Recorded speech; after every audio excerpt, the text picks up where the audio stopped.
Welcome to another walkthrough inside of a single-family home in Chicago. So here we approach this project in two phases. Phase one, we did the downstairs where you have the built-ins around the fireplace, a dry bar, storage underneath the stairs, and a custom vanity in the secondary bathroom. And then phase two was this main area with a gorgeous kitchen and a dry bar right off the kitchen. Let's start with the overall setup. So this is your very classical look where you have a standard shaker front. You have the maple interiors. Notice that again with custom cabinetry, what we typically recommend is doing the edge bending on the front that matches the color of the actual front. So in the reveals in between, you do not see anything foreign. You have dovetail drawers contrasting beautifully with the darker green, sage green color in the front. One thing that I want to highlight is how do you accomplish these shaker style fronts? There's two methods. One is your paint grade maple. Paint adheres very well to maple because it's very smooth, it's very flat. The problem sometimes is when you work in a four-season environment like where we are in Chicago, is wood is not stable, it wants to move, right? So for example, this door right here, if it was made out of paint grade maple, it would be, the stiles and the rails would be jointed together. So it's called a 5-piece shaker. And then the insert in the middle would be flat. And you may notice this inside of kitchens that have been around for 3, 4, 5 years. In the corner, it starts splitting because again, temperature and moisture levels change and the wood wants to move. So the client here, what he decided to do is do a single piece door out of medium density fiberboard. And what's great about that is because we carve this out on the CNC, it's routed out from one piece, these are not jointed together. It's one piece and it's very stable, so it doesn't want to move. The other thing that we do to increase longevity and the quality is we create this relief cut on the back to make sure that things do not want to bow. And depending on the height of the door, because we are taking quite a bit of the meat out, you do want the center rail to create more structural stability for the door so it doesn't want to shift and move. So let's talk about the hood. In a contemporary or a modern setup, a lot of times the hood is quiet, right? It needs to kind of flow with the rest of the cabinetry. In a space like this, the client decided to really accentuate it and make it stand out, make it be a feature. So we used a panel called Curve Core, giving us the ability to curve it before we assembled the hood and painted it. And then we also use this metal inlay, brass inlay through a company called Laminates. And you can see that we're using Blue Star appliance here, which is extremely customizable. And then the knobs and the handle is also this brass look, so it really bounces and ties the space together well. So in the previous video, I talked about the importance of selecting appliances first before you start working on the design, and I'm going to highlight that again. In custom cabinetry, you want your tolerances, your reveals to be very tight. Our standard is 1/8. So without having the appliances, you're going to continue just kind of working through the design time and time again. And if you have the appliances, not only are we going to get the space right quicker, but when we're optimizing the files for production, we're going to make sure that everything is nice and tight and thoughtful. Pick appliances first. Now let's talk about the island. So this client likes to host, which means we needed to give him not only space for cooking and storage, but also plenty of chairs. So you can see that this is a 6-chair setup. You need to have at least 24 inches in width to sit comfortably. And then you want to have a 10 or a 12-inch overhang in order for your knees to not bang against the actual cabinetry. The other thing that I want to highlight is the fact that I don't remember a client in the 10+ years I've been doing this saying I do not need extra storage.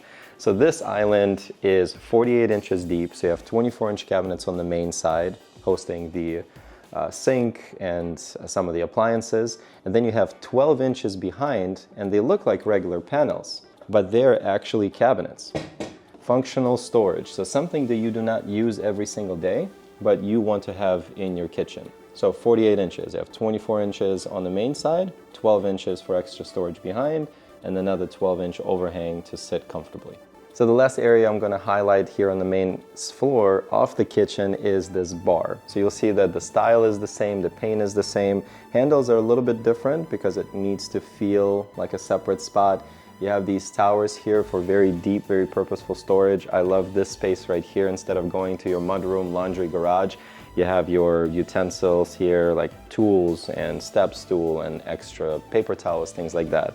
doors, drawers, beverage coolers, so a lot of versatile storage. The other thing that I want to highlight are these floating shelves. So one, the client wanted us to match the floor, so we were able to color match the stain to make sure that this feels cohesive. And you'll notice that these are thicker than kind of the standard floating shelves you typically see from us. This is 2.5 or 2.25 inch wide. And this is made from one panel, so it's actually miter folded, so it looks like it's one piece of material. And again, I'm a big fan of lighting. You have lighting that's integrated, it's dimmable, it really brings the space to life. And the last thing that I'll mention here in regards to the depth, ideally the shelves, if you have the standard counters underneath that are 24 inches plus the overhang, they stay between 12 to 14, maximum 15 inches in depth to make sure when you're using the space, your head is not bumping into it. And these shelves specifically are 14 inches in depth.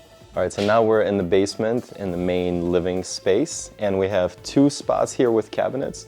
First, we have the built-ins around the fireplace, and then we have the dry bar right here. So let's start with the dry bar.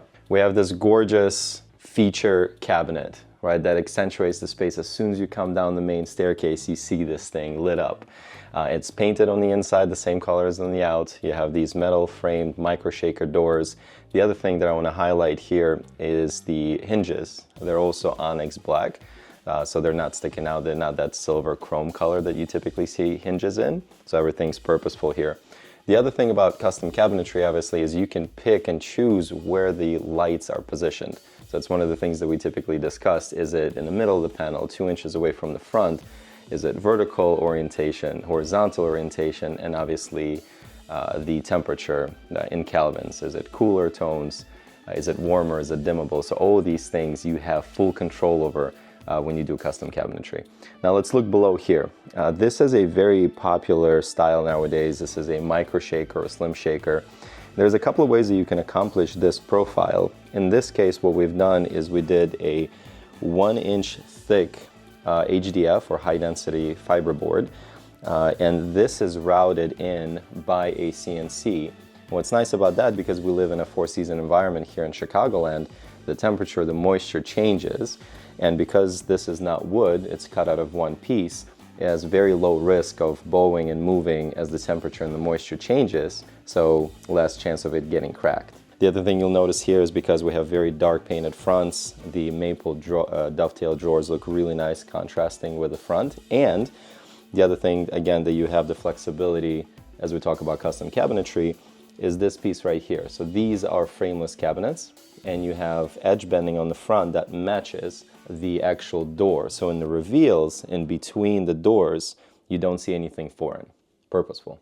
Okay, so moving on from the bar into the fireplace built in. So if you have a fireplace, or you have this bump out in your house, chances are you have two sides of it that are begging for cabinetry, right? Not only is it beautiful, but you can also have functional storage. So let's talk about this setup specifically. One, we have, again, combined different types of materials depending on the use, depending on the investment that the client is looking to make. This looks like rift cut white oak, but it's not. This is a laminate by a company called Egger. This is actually Vicenza oak. It has really nice texture. It looks matte. It looks and appears and feels like natural wood. The other thing to consider is that this side is exposed to natural light, whereas the other one is further away. So woods are not really stable to UV lighting, the sun. So over time, just like that old carpet, when you move off the floor, you can see the outline. It can fade, it can change color. With laminates, you're not going to have that problem. So over time, it's going to look consistent the way that it did day one. The other thing that we love here is this dark blue that is the same color of the dry bar. So it connects the space together and it contrasts very well with that blonde laminate. The other thing that you'll notice here is the client wanted to have these decorative light fixtures at the top. So we brought in that same finish and created this enclosure to where all the electrical can sit and again, bring that whole space together. The last thing that I'll mention here are the floating shelves. Great way not to add another cabinet in there and just fit the space with boxes, but yet give you some storage and give you some ways to display your artifacts. And what's nice about laminates is most of them will come, or melamines, TFLs, thermally fused laminates, they come in 3/4 inch thickness. And if you combine them and you take the guts out, they will accept metal floating brackets. So you'll take a look, there's nothing from the bottom that's hanging it. So it's going to give you this really nice, clean appearance. So 9 times out of 10, when we start our needs assessment conversations with new clients, they say they need more storage. If you have a multi-leveled home, a lot of times you'll have a large staircase. And there is a chance that we can take out the guts, reinforce the stair, and get you purposeful storage underneath where you didn't think storage can exist. So here, this one features some floating shelves, and a floating shelf rather, and a countertop where you can have storage for the display. And then underneath you have some versatile storage between drawers and doors with shelves for not only beautiful but functional space as well. So another thing to call out here, because this is part of that main basement area, is this built-in features the same style front, the same handles, the same paint as the dry bar and the built-ins around the fireplace. So it's all cohesive, it all flows, it looks purposeful. Okay, let's talk about this gorgeous in-suite for the guest bedroom. First and foremost, it's floating, right? It's a tight space, so instead of having the regular toe kicks or decorative feet, this thing is off the ground about 8 inches, and we also added the light in there to give you the appearance of space. Then you have a lot of versatile storage. If you can avoid having pull-outs or drawers underneath the sink, if you have enough space to add drawers on the sides, that's the best way to do it in our eyes, because you're not fighting plumbing. And you have options to do caddies and other organizations underneath here to maximize the space. But ideally your drawers are in spots where there is no plumbing. Let's talk about the drawers here. So this is a bathroom, a lot of heat, a lot of moisture. Wood doesn't like it. So this actually looks like wood, but it's not. Again, it's that high pressure thermally fused laminate. And then the drawers, instead of being maple or walnut, any type of wood, they are metal sided with melamine bottoms and backs. They are less prone to scratching and they don't really care about moisture. And here, because we had plenty of space, we also incorporated this linen closet. Anything that's above 3 or 4 feet, shelves are definitely a good option. Anything below, when it's a deep cabinet, I would say anything 18 inches or deeper. In this case, it's a 21-inch depth, which is standard for vanities.